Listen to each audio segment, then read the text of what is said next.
Think about what you liked before them, your music, your weekends, the things you did when no one was watching, the opinions you held before you learned which ones made them uncomfortable. Can you remember? Because here's what actually happens inside a relationship when you lose yourself. It's not dramatic. There's no single moment you can point to. It's 1,000 tiny adjustments. You stop mentioning that thing you love because they find it boring. You start laughing at things that aren't funny to you. You rearrange your schedule around their moods. You pre-edit every thought before it leaves your mouth. And one morning you wake up and the person in the mirror looks like you, talks like you, but something's gone quiet inside that used to be very loud. And the hardest part, you did most of it willingly, cheerfully, even. Because somewhere you learned that being loved requires becoming easier to love.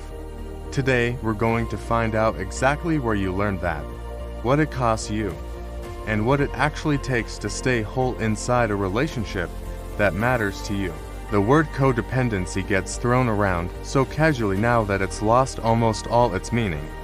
People use it to mean clingy, or needy, or too much. That's not what it is. The term was coined in the 1970s, originally to describe the partners of people struggling with addiction. Researchers noticed something. The people around the addicted person were organizing their entire emotional existence around managing, fixing, and anticipating someone else's experience, their own needs, background noise. Psychologist Melody Beattie described codependency as being so focused on another person's feelings, problems, and needs that you lose contact with your own. Not lose sight of, lose contact, like a phone signal dropping. Intermittent at first, then lost and gone. And here's what almost no one tells you about how it starts. It starts with love, real love, the desire to make someone feel good, the instinct to smooth things over, the genuine wish that the people around you are okay.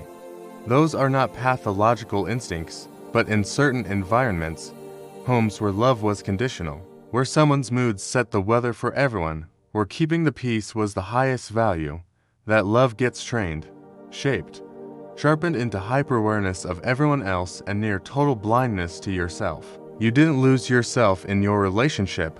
You learned to lose yourself much earlier. The relationship thus gave you somewhere to practice. Here's where it gets uncomfortable. When you're deeply entangled with another person's emotional state, when their mood determines your mood, their approval determines your worth, their anxiety becomes your emergency, something measurable happens in your brain. Research by neuroscientist Matthew Lieberman at UCLA demonstrated that humans activate the same neural circuitry for social rejection as they do for physical pain. The anterior cingulate cortex, the region that processes hurt, doesn't distinguish between a broken arm and being shut out by someone you love.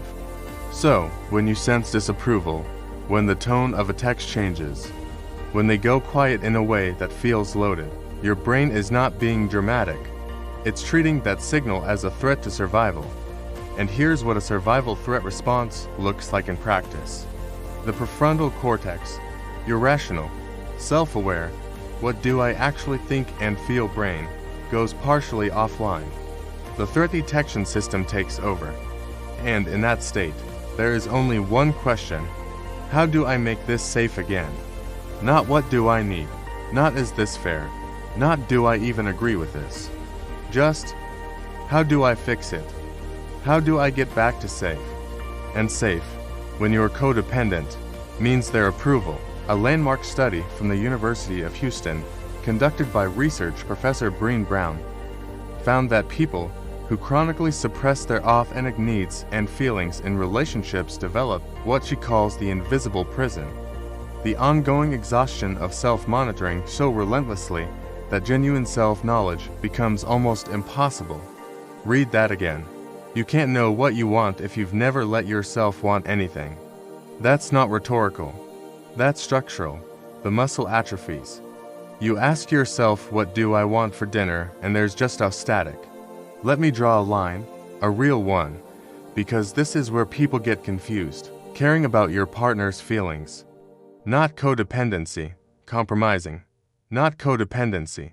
Prioritizing the relationship sometimes over your individual wants, still not codependency.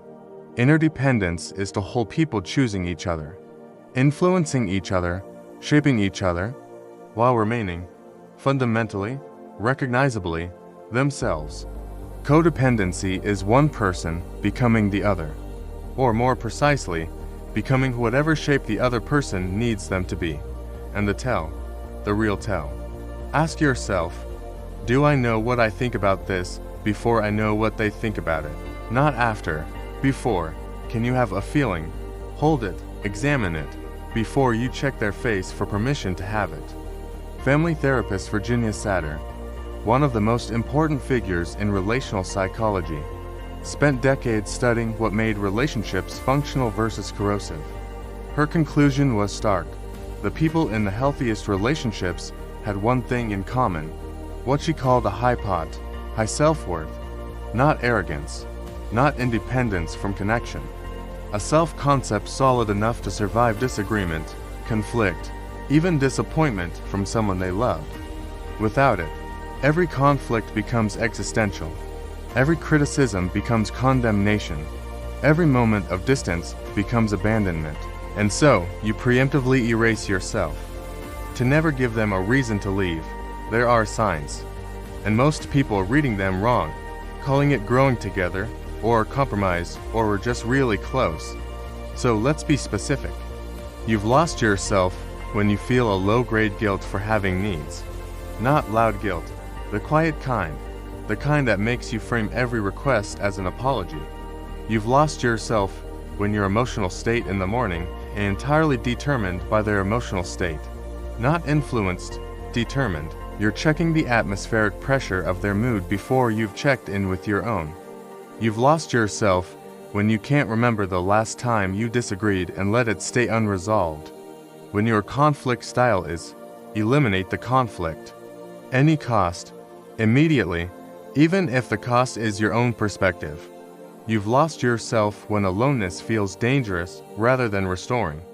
When being with yourself for an extended period produces a kind of low panic.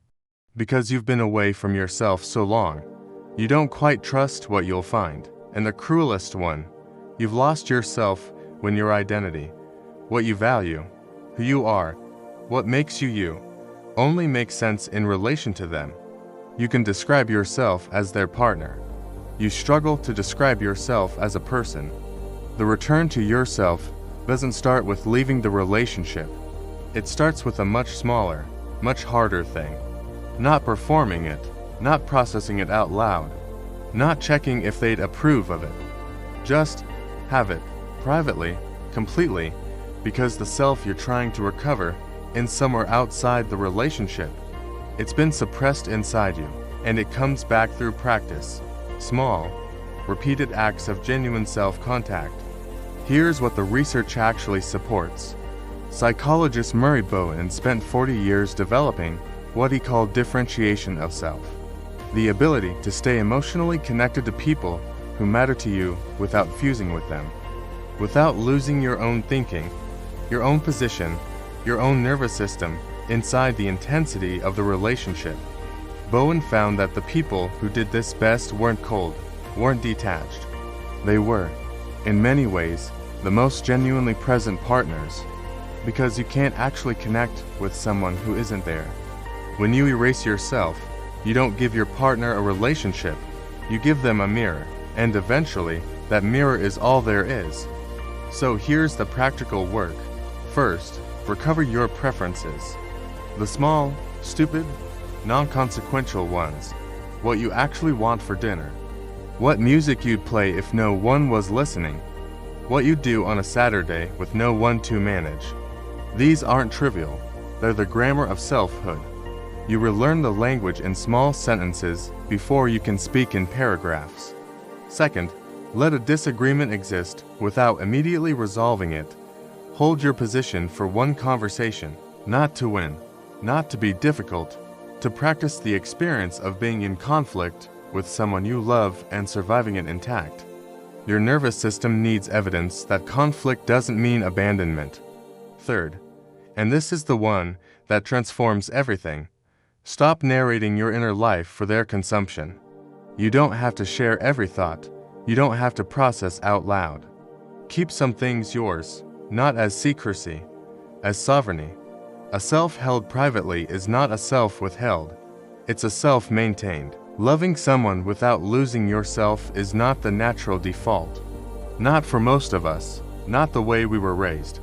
It's a skill, a practice, a decision you make again and again, in moments small enough that no one notices but you. And sometimes you'll get it wrong. You'll catch yourself mid-race and not stop it. You'll say, "I don't mind," when you do. You'll swallow something you should have said. That's not failure. That's the friction of actually changing. The goal, in a relationship where you never feel the pull to disappear. The goal is a self sturdy enough to feel that pull and stay anyway, rooted, warm, present, yours. If someone came to mind while you watched this, send it to them. Not with an explanation, just send it, and we'll see you in the next one.